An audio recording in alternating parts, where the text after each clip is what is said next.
Hey everyone, my name is Joseph Cesania, and this is my best role yet. This is where I document my path along my career and help others to find their best role yet.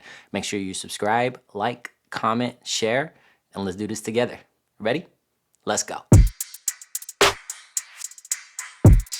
Welcome back to the channel. In our first two episodes, we helped you open up to being vulnerable and discovering what it is that you want. We helped you craft a roadmap to finding your dream job, as well as showcase the importance of listening to others and discovering what it is that they want, and displayed the importance of managing your expectations. A big thank you to everyone who joined and took the time to watch those videos. I really appreciate your support. Today, we're going to dive into a powerful tool that will help you assess where you stand currently, as well as stand out in today's job market. Today, we're talking about the art of storytelling. Tell your story the way you see fit.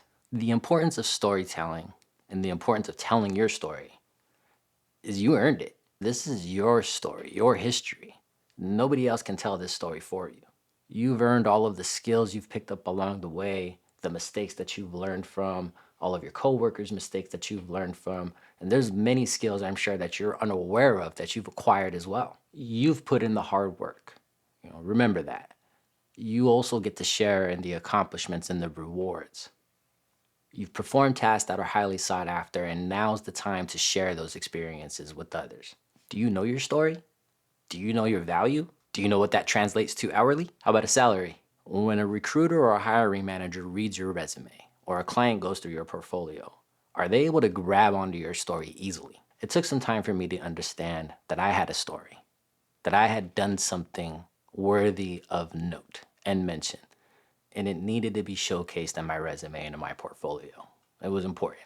The importance of storytelling in your resumes and your portfolios, there's a deeper connection being made with your clients and the recruiters and hiring managers. Storytelling activates different parts of the brain that listing out facts does not. Storytelling makes it memorable and engaging. It gives them something to remember.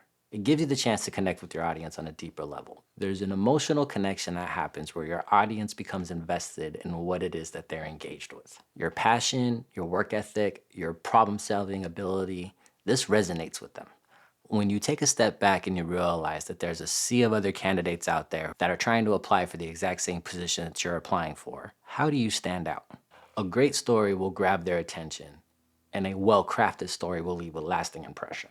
Uncovering your story also allows you to understand your transferable skills, the things that you have done so well that can be done in a whole nother lane that you never even thought about. We all have an abundance of experience, whether that's from your job, your daily life, a side job, a passion project, something you volunteered for. You've learned something from all of those experiences. In the process of writing your resume or putting together your portfolio, this can be hard to translate for an audience to find compelling. This is where your story comes into play. Control your narrative. Take ownership of your experience, account for your flaws, and account for your wins. Take time to deep dive into each of these experiences. Write out the skills you've acquired, write out your flaws, and write out your wins. Make a list. Can others back up your claims? Can you quantify your wins? Can you own up to your mistakes and do better? If you take ownership of your experience, you can take control of your narrative. If you own up to the things you've done and the mistakes you've made, you can then realize what it is you can do. This is how you move forward. Remember that your stories don't necessarily have to come directly from your work, directly from your career. Your stories can come from all different walks of life. This is all part of your story. If you're stuck identifying your story, take some time to go down memory lane. Look through current job descriptions of roles that you've already filled. Look for key words that'll help you remember skills that you've acquired throughout that time and wins that you may have had. Ask yourself questions like, what challenges did I overcome in that role? What projects was I most proud of? What were some of the pains that I helped to troubleshoot? I'm sure you could think of a lot more things. Connect with your coworkers and former coworkers. This will help you to uncover your story as well as help back up your claims. Now that you're starting to identify your stories, let's make them impactful.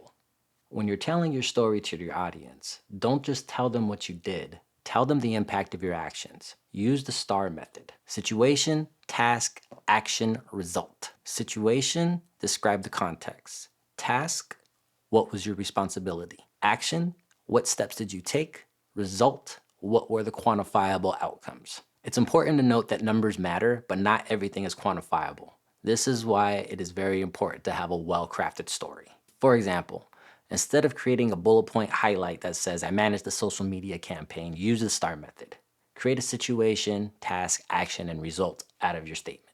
During a slow period, I was tasked with increasing brand awareness across our social media campaign. By utilizing strategic visuals and compelling VFX, I was able to increase brand awareness by 15% and sales revenue by 10% over the course of 3 months. That's a long-winded example, but you get the idea. As you're updating your resumes, putting together your portfolios, and writing cover letters, be sure to use the STAR method across the board.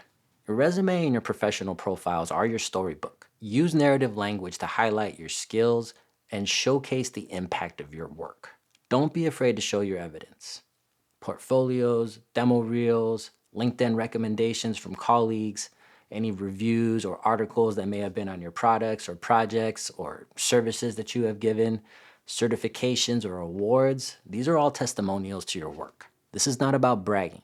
This is about confidently communicating your value to the person looking to hire or recruit you. We're showcasing how your experience can translate into a positive outcome for them. Do your skills and experience benefit the company? Do they provide the needs that they want? Be confident, not arrogant. Frame your story with confidence and humility. Be sure to emphasize the we when you're describing team wins. Let your results speak for themselves. Allow the results and achievements in your story to showcase your competence without excessive self-promotion. Use action verbs. Don't just list out what you've done. Describe the impact that you've made. Action words showcase initiative. Let's get back to language 101. So let's recap on that. Storytelling. Why is it important? Because you're the only one who can tell your story. Storytelling activates different parts of the brains as opposed to just listing out facts. It's more compelling, it's more engaging, and it leaves recruiters and hiring managers something to remember. It allows you to form a deeper connection with your audience. They become invested in you, your skills, your work ethic, your passion, your ability to problem solve. This allows them to resonate with what it is that you're offering. And the most important reason is that it allows you to control your narrative. This is your story. You deserve to tell it the way you see fit. Be humble, be truthful. This is your growth chart. Learn from it and discover your next steps. Remember that when you're writing out your resumes, your cover letters, and putting together your portfolios, use the STAR method. Situation, task, action, result. Emphasize on the impact of your actions. Use those action verbs. What were the quantifiable results of your work? Did you increase sales, improve efficiency? Did you solve problems? What did you do? Show your evidence. Build your portfolio, build your demo reel, ask for those recommendations on LinkedIn. These are testimonials that'll just help you to tell your story better. Be confident, not arrogant. Let your results speak for themselves. And the last thing in all this, go through that list of flaws you created, see where you've improved, and see what still needs improvement. All right? We got a lot more to discuss as we move forward. Be sure to like, subscribe, comment, share, and I'll see you all on the next one. Thank you.